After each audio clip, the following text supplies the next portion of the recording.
ನಾಗರಾಜ್ ಯಾದವ್ ದಿನಕ್ಕೊಮ್ಮೆ ನಮ್ಮ ಊರಿಗೆ ಹೋಗ್ತೀನಿ, ನಾನು ನಮ್ಮ ಊರಲ್ಲಿ ರೋಡ್ ತೋರಿಸ್ತೀನಿ, ಚರಂಡಿ ತೋರಿಸ್ತೀನಿ. ಯಾಕಪ್ಪ ರೋಡ್ ಮಾಡಿಲ್ಲ ಅಂದ್ರೆ ಗ್ಯಾರಂಟಿ ಕೊಡ್ತಾ ಇರೋದಕ್ಕೆ ದುಡ್ಡಿಲ್ಲ ಅಂತ ನಮ್ಮ ಜನಪ್ರತಿನಿಧಿಗಳು ಹೇಳ್ತಾ ಇದ್ದಾರೆ. ಆ ಸಂಕಟ ಏನಿಲ್ಲ. ಬಿಜೆಪಿ ಹೇಳ್ಬೇಕು, ಜೆಡಿಎಸ್ ಹೇಳ್ಬೇಕು, ನಿಮ್ಮಂತವ್ರು ಯಾರು ಹೇಳ್ಬೇಕು? 19,020 ಫಲಾನುಭವಿಗಳಿಗೆ ಒಂದೇ ಅಕೌಂಟಿಗೆ ದುಡ್ಡು ಹೋಗ್ತಾ ಇದೆ. ಅದರ ಅರ್ಥ ಮಲ್ಟಿಪಲ್ ಜನ ಸೇರ್ಕೊಂಡು ಒಂದೊಂದೇ ಅಕೌಂಟ್ ಕೊಟ್ಟಿದ್ರು. ಆ ಒಂದೇ ಅಕೌಂಟ್ಗೆ 19,020 ಜನರಿಗೆ ದುಡ್ಡು ಹೋಗ್ತಾ ಇದೆ. 45 ಕೋಟಿ ಆಯ್ತು. 3 ಗೃಹಲಕ್ಷ್ಮಿ ಇನ್ಸ್ಟಾಲ್ಮೆಂಟ್ ಸ್ಕಿಪ್ ಆಗಿದ್ದಾವೆ. ಅವು ಬರ್ತಾವೋ ಬರೋದಿಲ್ವೋ, ಯಾವಾಗ ಬರ್ತವೆ ಯಾರಿಗೂ ಗೊತ್ತಿಲ್ಲ. ಸಿಎಜಿ ರಿಪೋರ್ಟ್ ಮತ್ತೊಮ್ಮೆ ಸ್ಪಷ್ಟವಾಗಿ ಹೇಳ್ತಾ ಇದೆ.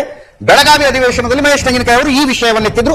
2 ಸ್ಕಿಪ್ ಆಗಿದ್ದಾವೆ ಅಂತ. ಸ್ಕಿಪ್ ಆಗಿದ ಮಾತ್ರಕ್ಕೆ ಕೇಂದ್ರದಿಂದ ಹೋಗಿರಲ್ಲ ದುಡ್ಡು. ಟೆಕ್ನಿಕಲ್ ಫಾಲ್ಟ್ ಇರ್ಬೋದು. ಇಟ್ಕೊಂಡು ಕಾವು ಕೊಡ್ತಿದ್ದೀರಾ ಅದಕ್ಕೆ? ಇಟ್ಕೊಂಡು ಕಾವು ಕೊಡ್ತಿದ್ದೀರಾ? ದುಡ್ಡು ಕೊಡೋ ಪ್ರಶ್ನೆ.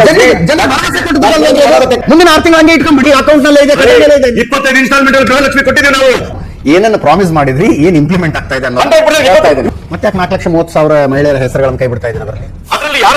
ಅದರಲ್ಲಿ ಲೋಪದೋಷ ಕಂಡು ಬಂದಲ್ಲಿ ಸತ್ತವರೆಲ್ಲ ತಗೊಂಡಿರ್ತಕ್ಕಂಥ ನಮ್ ಗಮನಕ್ಕೆ ಬಂದಾಗ ರಿಪೇರಿಂಗ್ ಇಲ್ಲಿ ಯಾರೋ ಕುತ್ಕೊಂಡು ಅಕೌಂಟ್ ನಂಬರ್ ಬರ್ಕೋ, ಒಂದು ಅಕೌಂಟ್ ನಂಬರ್ ಆಚೆ ಆಯ್ತು, ಒಂದು ಅಕೌಂಟ್ ನಂಬರ್ ಈಚೆ ಆಯ್ತು ಅಲ್ಲ. ಇದು ಎಲ್ಲವೂ ಕಂಪ್ಯೂಟರ್ ನಲ್ಲಿ ಹಾಕಿ ಒಂದು ಬಟನ್ ಒತ್ತುವ ಮೂಲಕ ಫಲಾನುಭವಿಗಳ ಅಕೌಂಟ್ ಹೋಗುವಂತ ಅದನ್ನು ಸರಿಯಾಗಿ ಮಾಡೋದಕ್ಕಾಗಿಲ್ಲ ಅಂತ ಕೇಳ್ತಾ ಇರೋದು. ಸರಿಯಾಗಿ ಮಾಡಿಲ್ಲ ಅಂತಲ್ಲ, ಸರಿಯಾದ ಕೆಲವು ಜನ ದುರುಪಯೋಗ ಪಡಿಸಿಕೊಂಡಿರ್ತಕ್ಕಂಥದ್ದು ಮೇಲ್ನೋಟಕ್ಕೆ ಕಾಣ್ತಾ ಇರ್ತಕ್ಕಂಥ. ಮೇಲ್ನೋಟಕ್ಕೆ ಕಾಣೋದಕ್ಕೆ 3 ವರ್ಷ ಬೇಕಾಯ್ತಾ ನಿಮಗೆ?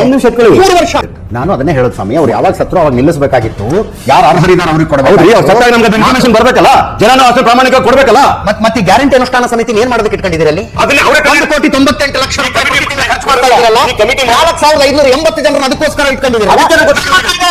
ಅದಕ್ಕೆ ಗೊತ್ತಾ ಕಮಿಟಿ ಮಾಡ್ತಾ ಇರೋದೇನು ನಾಗರಾಜ್ ಯಾದವ್?